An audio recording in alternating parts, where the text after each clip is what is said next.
그 후 유대인의 명절이 되어 예수님은 예루살렘으로 올라가셨다. 예루살렘 양문 곁에는 히브리 말로 베데스다라는 못이 있고 그 둘레에는 행각 5채가 서 있었다. 이 행각에는 많은 환자, 소경, 절뚝발이, 손발이 마비된 사람들이 질비하게 누워 물이 움직이는 때를 기다리고 있었다. 그 못에는 가끔 천사가 내려와 물을 휘저어 놓곤 하는데 물이 휘저어 놓은 다음에 제일 먼저 들어가는 사람은 무슨 병이든지 다 나았다. 그런데 거기에 38년 동안 앓고 있는 환자가 있었다. 예수님은 그가 누워있는 것을 보시자 병이 벌써 오래된 줄 아시고 그에게 내가 낫고 싶으냐 하고 물으셨다.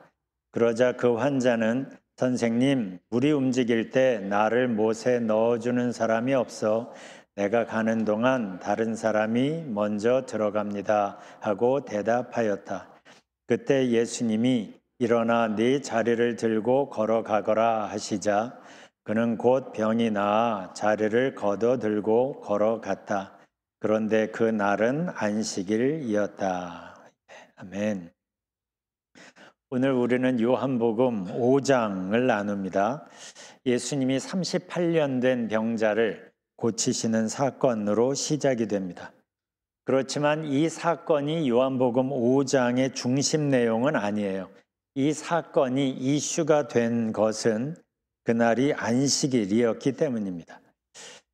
16절을 보면 오늘 우리가 읽은 그 내용 그 뒤에 16절을 보면 그 일로 유대 사람들은 예수께서 안식일에 그러한 일을 하신다고 해서 병 고치는 일을 하신다고 해서 그를 박해하였다. 17절 그러나 예수께서는 그들에게 말씀하셨다. 내 아버지께서 이제까지 일하고 계시니 나도 일한다. 이 말씀 때문에 예수님과 유대 사람들 사이에 갈등이 깊어졌고 그 갈등이 십자가 사건까지 이어지게 됩니다. 그만큼 이 말씀이 결정적이었던 거예요. 내 아버지께서 지금 이제까지 일하고 계시니 나도 일한다. 그러니까 하나님께서 이제까지 여전히 하고 계시는 일이 있는 거예요. 그래서 예수님도 안식일임에도 계속 하시는 일이 있는데 그게 뭔지를 단적으로 보여주는 게 베데스다 연못가에서 행하신 이 치유 사건인 거예요. 예루살렘에는 여러 문들이 있는데 그 문들이 가축 이름으로 이렇게 붙여졌는데 그 중에 하나가 양의 문, sheep gate라는 양의 문이 있었어요. 그 양의 문 옆에 베데스다라는 연못이 있는데 거기에는 5개의 행각이 있고 거기에 여러 병자들이 모여 있었어요. 그 이유를 4절이 설명을 합니다. 주님의 천사가 때때로 못에 내려와 물을 휘저어 놓는데 물이 움직인 뒤에 맨 먼저 들어가는 사람은 무슨 병에 걸렸든지 나았기 때문이다. 이 부분을 주석가들은 이게 그 지역에 전해 내려오는 전설인데 모든 희망이 끊어진 병자들이 그 전설을 한 가닥 희망처럼 잡고 이 지역에 모여든 것 같다라고 말합니다. 그 중에서 여러 병자들이 있는데 그 중에서 38년 된 병자가 이제 클로즈업 됩니다. 이름도 나와 있지 않고 병명도 모르는데 38년 된 병자라고 소개를 합니다. 행각 한 구석에 앉아 지금 물을 바라보고 있습니다. 그렇게 1년이 지나고 10년이 지나고 38년이나 되었던 거예요. 처음에는 눈에 불을 켜고 봤겠죠. 나을 거라는 희망을 가지고.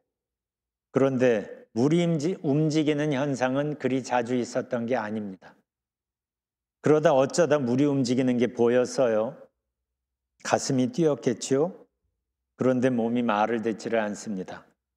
용을 쓰면서 꿈틀거리면서 물 쪽으로 향했겠죠. 그런데 그 사이 다른 사람이 연못으로 먼저 뛰어들어갑니다. 그렇게 보낸 세월이 38년이라는 거예요. 38년이라는 게 이게 긴 세월이잖아요. 그동안 마음에 절망감만 쌓여갔겠죠. 그런데 별다른 다른 대안이 없었던 거예요. 그러니까 거기 그냥 있는 거예요. 그러던 어느 날 예수라는 사람이 다가와 말을 겁니다. 처음에는 그분이 예수라는 걸 이 사람은 몰랐죠. 예수님이 그 사람에게 가서 말을 걸어요. 네가 낫고 싶으냐?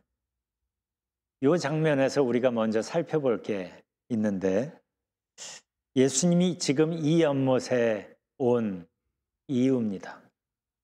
길을 가시다가 어쩌다 이 사람이 눈에 들어와서 찾아오신 걸까? 5장 1절을 보면 그때가 유대인의 명절이라고 했어요.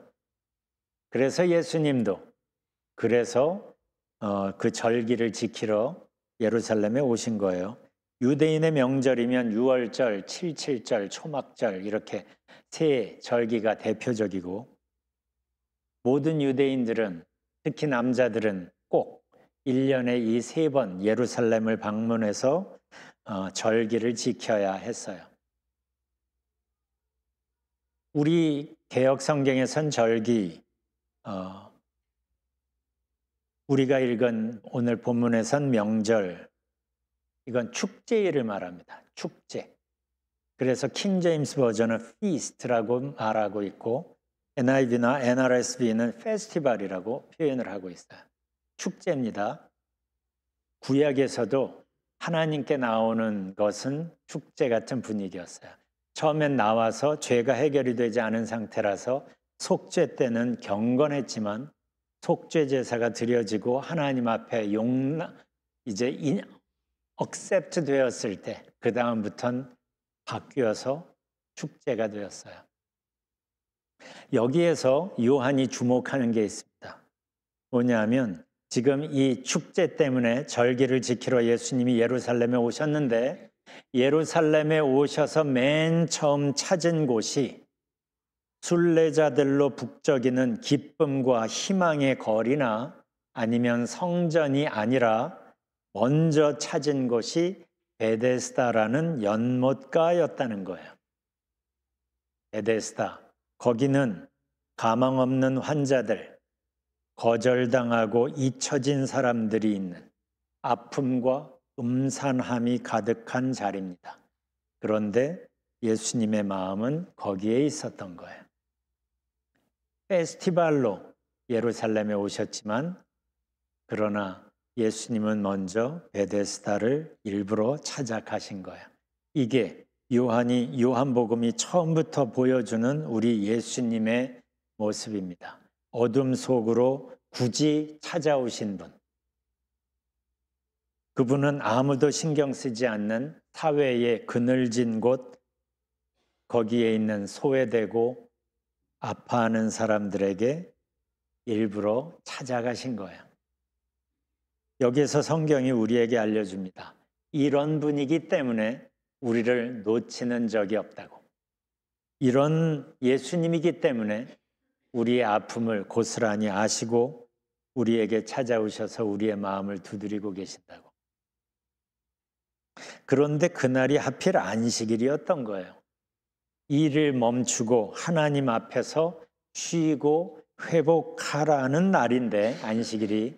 그런데 그 의미가 왜곡돼서 언제부턴가는 일하면 큰일 나는 날로 바뀌어버린 거예요. 초점이 안식에 있지 않고 일하면 큰일 나는 날로 바뀐 거예요. 사실 생각해보면 38년 동안 병자였다면 그날이 아니라 그 다음 날 고쳐줘도 아무런 문제가 없을 겁니다. 그런데 예수님은 왜 하필 딱 그날 안식일에 고치셔서 문제를 복잡하게 하신 걸까? 여기에 예수님의 의도가 있죠. 안식일에 병자를 고치심으로 우리에게 알려주고 싶으신 게 있기 때문이에요. 그게 17절입니다. 내 아버지께서 이제까지 일하고 계시니 나도 일한다.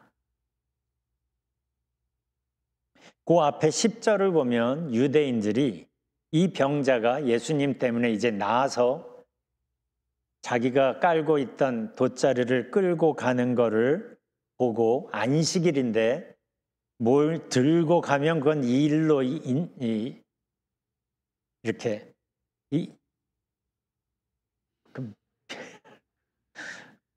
거식이 된 거예요. 네. 그러니까 안식일에 돗자리를 끌고 가 그게 이제 거슬린 거예요. 그것 때문에 시비를 겁니다. 자, 거기에 이 사람이 38년 동안 있었잖아요. 사람들이 몰랐을 리가 없어요. 그런데 그들은 이 사람이 회복되어 걷게 되었다는 것에는 관심이 없어요. 다만 안식일인데 돗자리를 들고 가는 게 거슬린 거예요. 예수님이 보시기엔 그게 문제였던 거죠. 38년 된 병자도 안타까운 모습인데 그 사람만큼이나 그런 식으로 다른 사람을 보는 유대인들도 안타까우신 거예요. 적어도 이 병자는 자기가 병자라는 걸 알고 고침받으려고 애를 쓰고 있는데 이 유대인들은 자기네가 무슨 문제를 갖고 있는지조차도 모른 채 남들을 지적하기에 바빴던 거예요. 그래서 예수님이 하시는 말씀이 이겁니다. 내 아버지께서 이제까지 일하고 계시니 나도 일한다. 무슨 뜻이에요? 너희는 내가 안식일에 일했다고 병자를 고쳤다고 지금 나를 비난하는데 너희 하나님도 안식일에까지 일하고 계신다는 걸 너희가 모르고 있구나. 죄에 눌려서 인생을 온전히 살지 못하고 죽지 못해 사는 사람들을 찾아가셔서 구원하시느라고 하나님은 제대로 안식하지도 못하시고 지금도 일하고 계신단다. 그러니 나도 일할 수밖에 없지. 이런 뜻인 거예요. 그렇다면 이 38년 된 병자는 누구입니까? 죄 때문에 하나님의 생명을 놓쳐버린 모습, 혹시 회복의 기회가 주어진다고 해도 자기 힘으로 그 기회조차 잡지 못하는 이미 무기력해진 모습, 그래서 아주 절망스럽지만 그러나 다른 대안이 없으니 그 죽음 앞에 그냥 무력하게 앉아있는 모습, 이 38년 된 병자는 바로 이런 우리들의 실존적인 모습과 형편을 적나라하게 보여주고 있습니다. 그러니까 이 요한복음 5장에서의 이 38년 된 병자는 바로 우리의 하나님의 눈앞에 눈으로 보여지는 우리의 형편없이 왜곡되고 무기력해지고 소망을 잃어버린 채 죽음을 향해 한 발 걸어가고 있는 그 모습으로 오버랩되는 거죠. 38년 된 병자가 이러한데 그러한 상황에서 예수님이 보여주시는 하나님의 모습은 어떻습니까? 그렇게 죄에 눌려 무기력해진 우리들 때문에 쉬지 못하시는 하나님, 만물과 천지와 사람을 만드시고 참 좋다 하시면서 창조의 일을 끝내시고 안식하셨던 그 안식을 언제부턴가 뒤로 하시고 죄와 죽음 안에 고통받는 우리에게 찾아오신 하나님, 그래서 우리를 다시 회복시키시려고 우리에게 진정한 쉼과 기쁨을 주시려고 쉬지 않고 일하고 계시는 하나님을 지금 예수님은 여기에서 우리에게 보여주고 계시는 거예요. 그래서 하시는 말씀이 이겁니다. 내 아버지께서 이제까지 일하고 계시니 나도 일한다. 이제까지가 무슨 말이에요? 평일이고 안식일이고 상관없이 계속 일하는 말이잖아요. 하나님조차 안식하지 못하고 우리를 위하여 구원을 위하여 일하시는데, 그래서 예수님도 안식일에도 쉬실 수가 없었던 거죠. 그걸 보여주시려는 거예요. 꽤 시간이 흘렀지만 1991년에 개구리 소년이라고 있었죠. 5명의 아이들이 개구리 잡으러 간다고 나갔다가 실종된 그 사건 때문에 한국이 아주 떠들썩했습니다. 유명한 미제 사건으로 남았죠.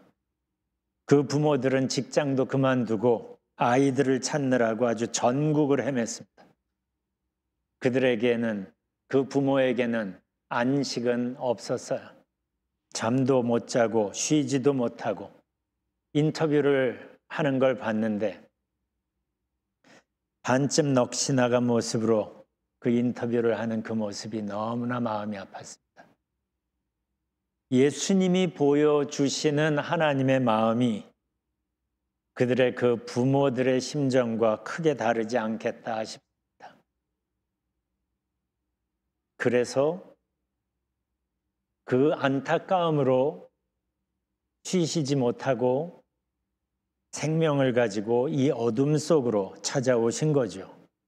그래서 우리를 살리시려고 우리의 죄값을 대신 치르시기 위하여 십자가라는 그 어마어마한 피비린내 나는 계획까지 세우신 거죠. 그리고 예수님께서 오늘 본문에서 38년 된 더 이상 소망이라고는 보여지지 않는 이 병자에게 찾아가셔서 먼저 말을 거시는 겁니다. 요한이 이 장면을 우리에게 보여주는 이유가 있습니다. 바로 이분이 지금도 우리에게 찾아오셔서 우리 마음을 두드리고 계시기 때문입니다. 이것은 오래전에 팔레스타인에서 있었던 한 사건이 아니라 바로 이분이 지금 우리에게 찾아오시기 때문이에요. 그러니까 요한복음은 사건에 초점을 맞추지 않고 예수님이 누구인가에 초점 맞췄다고 했잖아요. 근데 요한이 보는 예수님이 이런 분이신 거예요.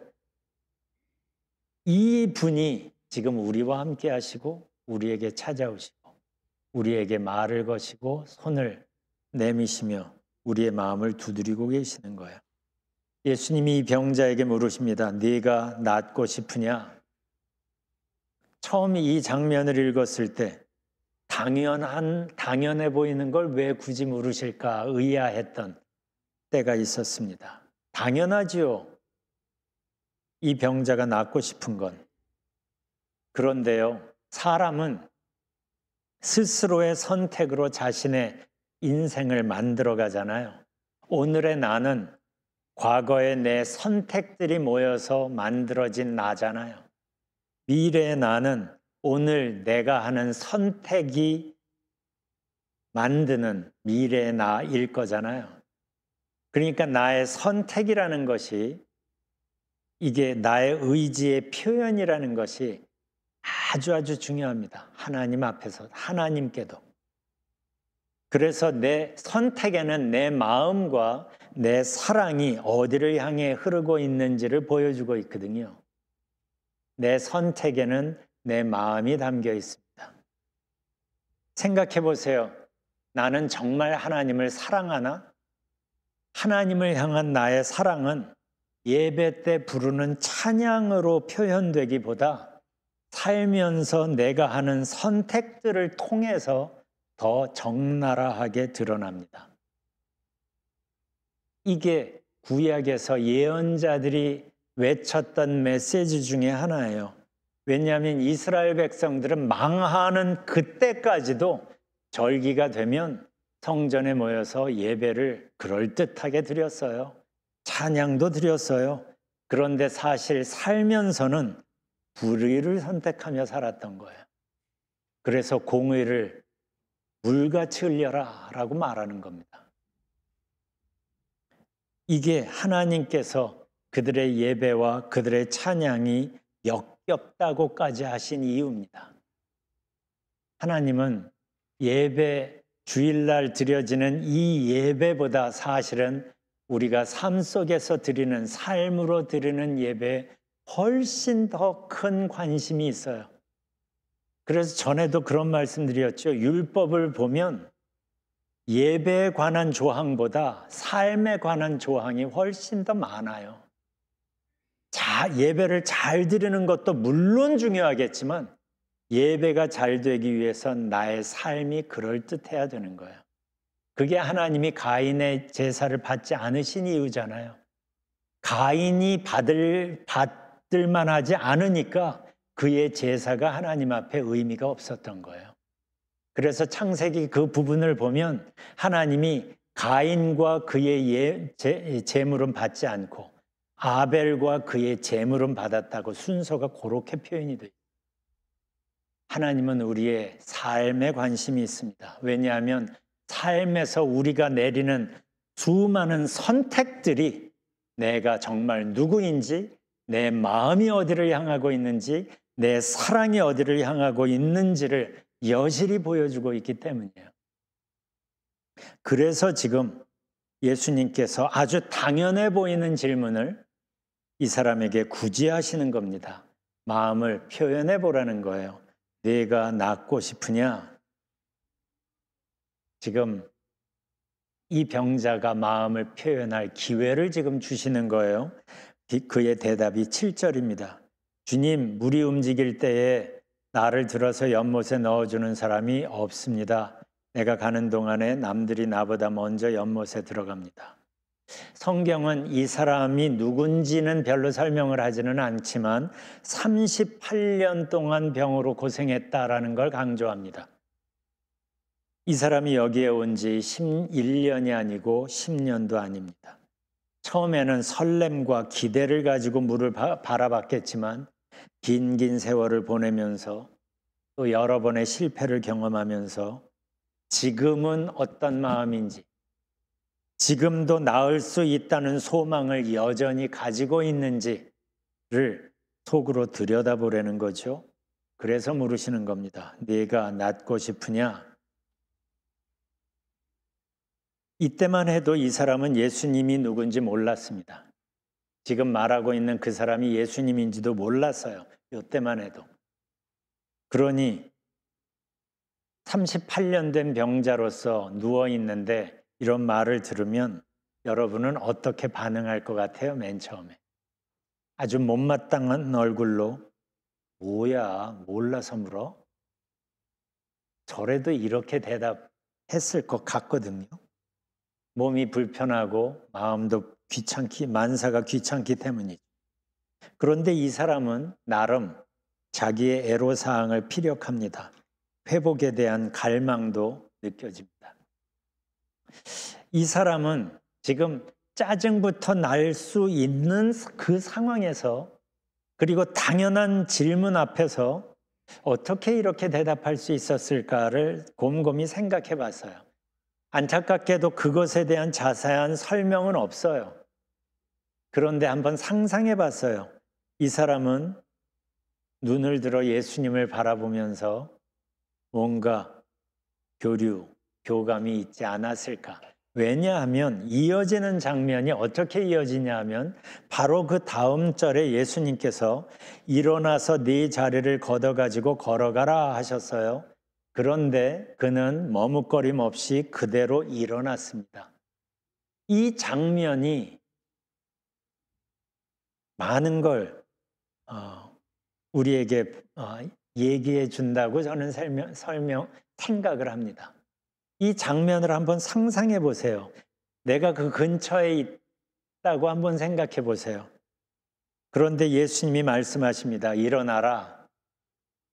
그 말씀을 들었을 때 내가 옆에서 무슨 생각을 했을까요? 아니, 저 사람은 38년 동안이나 누워있던 사람인데 너무 많은 걸 요구하는 거 아니야? 그럼 부축이라도 주면서 으쌰! 일어나자! 이러지도 않은 것 같거든요. 너무 많은 걸 요구하시는 거 아니야? 이런 생각을 했을 것 같아요. 그런데 놀라운 것이 이 사람의 반응이에요. 상식적으로 보면 그는 일어날 수 없어요. 퍼센테이지로 확률을 따진다면 거의 0%에 가깝죠. 38년이나 그렇게 있었는데. 그런데요, 이 사람은 지금 예수님의 이 말씀을 들었어요. 그리고 그 말씀을 따라 움직여 보려고 선택을 했고 그 선택 후에 놀라운 일이 벌어집니다. 그게 9절이에요. 그 사람은 곧 나아서 자리를 걷어 가지고 걸어갔다. 여기에서 우리는 좀 분명히 해야 될 게 있다고 생각이 듭니다. 예수님이 지금 이 병자에게 하신 일어나라는 그 말씀은 어찌 보면 긍정적인 그러한 말씀처럼 보이긴 하지만 뭐 그것도 맞기는 하지만 그런 차원을 넘어서서 지금 창조주께서 요한복음이 계속 예수님을 얘기하는 게 그렇잖아요. 1장 1절부터 이 1장 2절부터 하나님이 창조하실 때 그 창조에 함께 하셨고 이분이 바로 하나님 그분이다라고 선언하면서 2장에서는 물로 포도주를 만드시는 것을 보여주고 병자를 고치고 하는 이런 창조주로서의 예수님의 이미지를 지금 계속 집중하고 이분이 누구냐를 지금 계속 관찰하고 있는 중이거든요. 그러니까 이 요한은 이 부분을 쓰면서 이런 생각을 했을 것 같아요. 지금 로고스인 말씀이신 맨 처음 창조부터 함께 하신 들여다보면 창조주 바로 그분이신 바로 이 예수께서 회복시키겠다는 의지를 담아 창조적 변화를 선포하신 선언이라는 점이에요. 바로 이 일어나라는 말씀 속에 이 말씀은 창세기 1장에 빛이 있으라 하는 선포와 지금 맥을 같이 합니다. 창세기 1장에서 빛이 있으라 했더니 빛이 생긴 것처럼 여기에서 일어나라 할 때 그 말씀은 회복시키겠다는 의지를 담아 창조주께서 창조적 변화를 선포하신 선언이라는 점이에요. 그리고 그 말씀에 보인 이 사람의 반응은 예수님을 향한 그의 믿음의 표현이었던 거예요. 38년 동안 움직이지 못했던 발을 움직여 보려고 하는 그 시도조차도 사실은 쉽지 않기 때문이죠. 그래서 믿음의 표현인 거예요. 이렇게 예수님의 회복시키려는 의지가 그 말씀대로 움직이려는 나의 믿음의 선택을 만날 때 우리는 예수님의 창조적 변화를 경험하게 됩니다. 이걸 잘 기억하십시오. 창조주이신 예수께서 오셔서 우리에게 회복하시려고, 회복을 주시려고 우리에게 말씀하십니다. 그 말씀대로 내가 움직이려는 나의 믿음의 선택으로 반응할 때 우리는 지금도 이어지는 예수님의 창조적 변화에 동참할 수 있게, 경험할 수 있게 되는 거예요. 하나님은 지금도 성경 말씀을 통하여 우리를 회복시키시려는 의지를 보여주십니다. 그 의지가 가장 격렬하게 표현된 게 바로 십자가죠. 내가 이만큼의 대가를 지불하면서까지 너를 꼭 회복시키고 싶어. 너를 원래의 모습으로 회복시키고 싶어.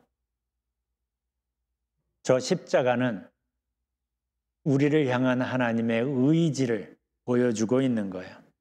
그러니 하나님의 창조적 변화와 회복은 여전히 우리 앞에 열려 있습니다. 여기에서 믿음으로 반응하며 이 변화와 회복을 경험하며 사는 사람들이 있고 이 말씀 앞에서 그러나 주춤주춤하면서 여러 가지 핑계들만 나열하는 사람들이 또한 있습니다. 나는 어느 쪽에 속하느냐가 중요할 뿐이에요. 하나님은 지금도 이 말씀을 통하여 우리에게 회복의 말씀, 구원으로 우리에게 다가오시는데 그 구원을 믿음으로 반응하여 그 회복과 구원을 경험하는 사람들이 있고, 이 사실을 알기만 하고 주춤주춤하고 나는 이게 어려워요, 저게 힘들어요 하면서 핑계들만 나열하는 사람들이 여전히 교회 안에 있습니다. 기억하십시오. 오늘의 나의 선택이 내일의 나를 만듭니다. 하나님의 은혜만 구하지 마십시오. 이미 은혜는 우리에게 임했고 이미 은혜가 우리를 변화시키려고 하는데 우리는 새로운 은혜만 구하고 이미 주어진 은혜에 믿음으로 반응하는 건 자꾸 미룹니다. 나는 말씀 앞에서 오늘 무엇을 선택하며 살고 있는지를 살펴보십시오. 예수님은 이 사람에게 일어나서 네 자리를 걷어가지고 걸어가라 하십니다. 지금까지 있던 자리에서 계속 머물지 말고 이제는 일어나 새로운 삶을 시작하라는 부르심이죠. 이게 복음의 관심이에요. 과거에서 일어나 새로운 현재를 살고 하나님과 함께 미래를 열어가자는 거죠. 이 부분은 우리가 다음 주에도 조금 더 나누겠지만 이 사건을 통해 예수님께서 우리에게 알려주시려는 게 있습니다. 아까도 몇 번 반복한 것처럼 내 아버지께서 이제까지 일하고 계시니 나도 일한다.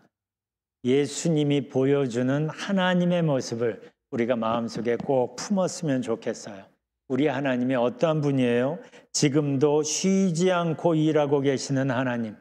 우리를 포기하지 않으시려고 당신의 안식을 뒤로 하신 채 굳이 어둠 속까지 찾아오신 하나님. 그래서 우리의 마음을 두드리고 계시는 하나님. 목적은 분명하죠. 우리를 다시 회복시키시려고. 그래서 우리에게 진정한 쉼과 회복을, 기쁨을 우리가 누리며 살게 하시려고. 이게 구원이라고 우리가 흔히 말하는 그 내용이에요. 하나님의 이 어마어마하게 크고 놀라운 이 사랑 앞에서 우리가 그러면 어떻게 해야 할까? 저는 잠언 3장 6절이 그걸 알려준다고 생각이 듭니다. 잠언 3장 6절은 이렇게 말합니다. 네가 하는 모든 일에서 주님을 인정하여라. 그러면 주님께서 내가 가는 길을 곧게 하실 것이다. 내가 하는 모든 일에서 주님을 인정한다. 주님을 인정할 때 우리는 주님의 임재를 경험하게 됩니다. 왜냐하면 우리는 임마누엘, 신약 시대를 살고 있는 사람들이니까. 여러분이 하는 모든 일에서 주님을 인정하는 것, 그것이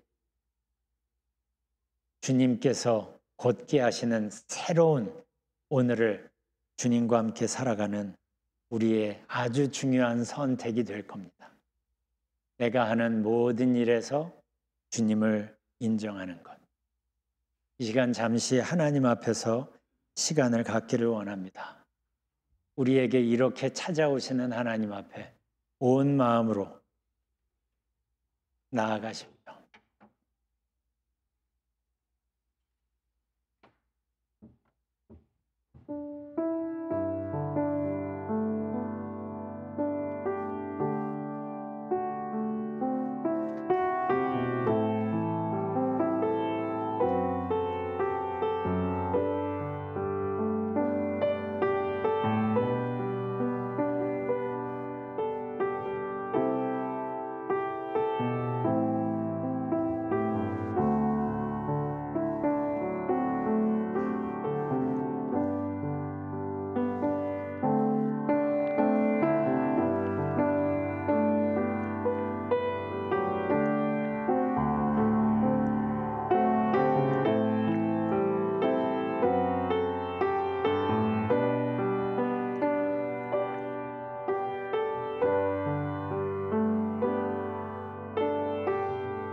우리를 포기하지 못하시는 헤세드 사랑으로 이 어둠 속에 찾아오셔서 심판과 죽음 외에는 다른 선택의 여지가 없던 우리들에게 영생을 말씀하십니다.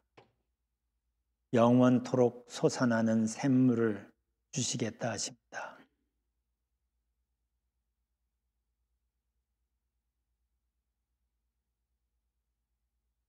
그 주님의 말씀 앞에 우리는 어떻게 반응하고 있는지 생각해 봅니다. 분명히 아는 말씀인데 그 말씀이 우리의 실제적인 구체적인 삶 속에서는 어떤 변화를 만들고 있는지를 생각해 봅니다. 주님, 우리가 여기 있습니다. 하나님을 믿는다고는 하는데 우리의 삶을 돌아보면 이 38년 된 병자와 그리 다르지 않음을 고백합니다. 주님, 우리를 찾아오셔서 내가 낫기를 원하느냐 말 걸어주시는 예수님 앞에 우리가 온 마음으로 반응하게 하시고 믿음으로 선택하게 하시고 주님과 동행하게 하시고 그래서 예수님께서 누누이 말씀하고 계시는 그 영생을 우리가 오늘 맛보아 누리며 살아갈 수 있도록 인도하여 주옵소서. 감사드리며 예수님 이름으로 기도합니다. 아멘.